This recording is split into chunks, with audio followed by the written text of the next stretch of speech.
Hello, my friend. So let's talk about how your identity is created. So, your identity is who you believe you are, what you think about, your behaviors, how you interact with others. It's your identity. So, how is that created? So, let's go to the beginning when you're born, your childhood. So 95% of your thoughts, beliefs, emotions, behaviors, your patterns are unconscious. They're part of your unconscious conditioning. Only 5% as you go throughout the day is actually conscious. So your thoughts, your beliefs, your interactions with others, only 5% of that is actually conscious. So when you're making a decision, 95% is coming from your unconscious conditioning. Now, approximately the first 4 years of your life, you receive 80% of your conditioning. You receive that from your parents or your primary caregivers. So whoever mainly raised you during that time, you receive your conditioning from them. So by the time you're 4, you received approximately 80% of your conditioning. By the time you're 12, you received 95% of your conditioning. Also, until you're about the age of 6, you are now animals never outgrow this, as people we do, as humans we do. But until about the age of 6, you absorb everything that is in your emotional environment. So if two people are arguing a lot, or they're avoiding each other, or whoever is living in the household with you, if they feel shame, guilt, anger, anxiety, or happiness, joyfulness, all that is emotional energy that you are living in, and you absorb that. Think of holding a dry sponge under the tap. It's dry, and you turn on the water, and that sponge absorbs the water, and it keeps absorbing the water until it becomes full. That's what you do as a child. Now, about the age of 6, we start to develop more of an analytical or rational mind. So then and also by then your consciousness is more firmly within you. You're starting to create experiences of story and identity. So now you've got your conditioning. You've been absorbing your emotional field that you're growing up in. Now you start going to kindergarten, grade 1, around, you're around teachers, friends, peers. And you will focus, your mind will focus on that which it believes to be true. Now remember, this comes from your conditioning up until then. And your conditioning comes from your parents. And they receive their conditioning from their parents, whoever raised them. And then they receive their conditioning from their parents or primary caregivers. This is generational healing and trauma. This is how beliefs, thoughts, behaviors, patterns are passed down from generation to generation. So you've received this conditioning from your parents. They've received it from their parents. So it's all been passed down. Now you go to school or you're in some kind of activity, and because as humans, we like to feel safe, you will focus on what you believe to be true or right. Another way of putting that is the mind looks for evidence of that which it believes to be right. Because when you can focus on something that you believe to be right, then you feel safe. So now you're putting your attention on something that you believe to be true or right. You put your focus there. Where you put your attention, energy flows towards. Where energy flows towards, you get more of in your life. That energy will come back to you.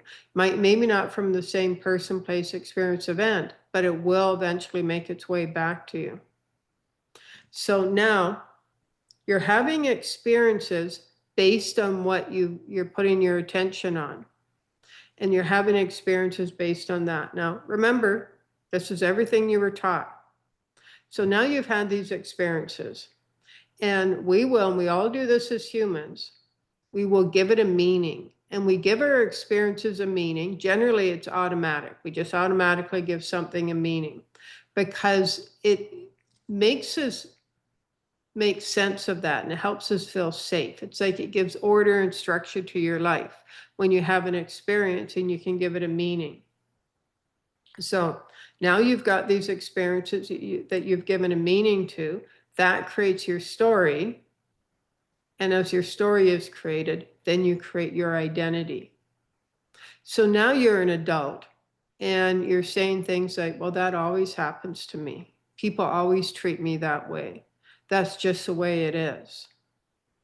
You know, I always go through this. Or you hear somebody else saying that. That's your identity. And it's so easy to get stuck in that identity. But go back to when it began. You were taught that. Your parents or your primary caregivers were taught that. It's been passed down generation to generation. So now you've had these experiences, given them meaning, created a story, that becomes your identity. Now you're wanting to change. You're wanting to move forward in your life, but you're stuck in that identity. Take a look at your beliefs. Take a look at how you feel about yourself, others in your life, your experiences. And give yourself permission to start to expand and consider different points of view. Consider different ways to look at things. Open up to expanded perspectives. Realize that everybody thinks different. We all look at things differently. We understand things differently. Because until you start looking in that and doing your inner work, you're confined in the consciousness and the structure you grew up in, but you don't have to stay there. So what is it that you're moving forward to? What would you like to create in your life? Maybe you don't want to make big changes, but you just want to feel better about yourself. Remember, what you're feeling is what you've been taught. If you want to change that, you can. If you want to start feeling good about yourself, if you want to start experiencing more happiness in your life, you can. If you grew up learning that every time you're happy, something bad happens, or every time you're happy, somebody gets angry with you, you will grow up with the belief that if I'm happy, something bad happens, or if I'm happy, I'm bad. You can change that. Just let go of that. Find techniques or work with somebody to go really deep and let go of this and give yourself permission to be happy. This is your life. It's your life. If you want to be happy, if you want to take action, if you want to travel, give yourself permission to live that, to be that, and to feel that way. You are not a prisoner of your conditioning. You're not a prisoner of what you were taught growing up. You are so much more than that. Allow yourself to know that, to believe that, to be that. This is a journey you're on. You are so much greater than the limitations that have been placed upon you. So much greater than that. Allow yourself to be all you desire to be. Give yourself permission to imagine how amazing your life can be. You are worthy and deserving of that. There you go, my friend. Namaste.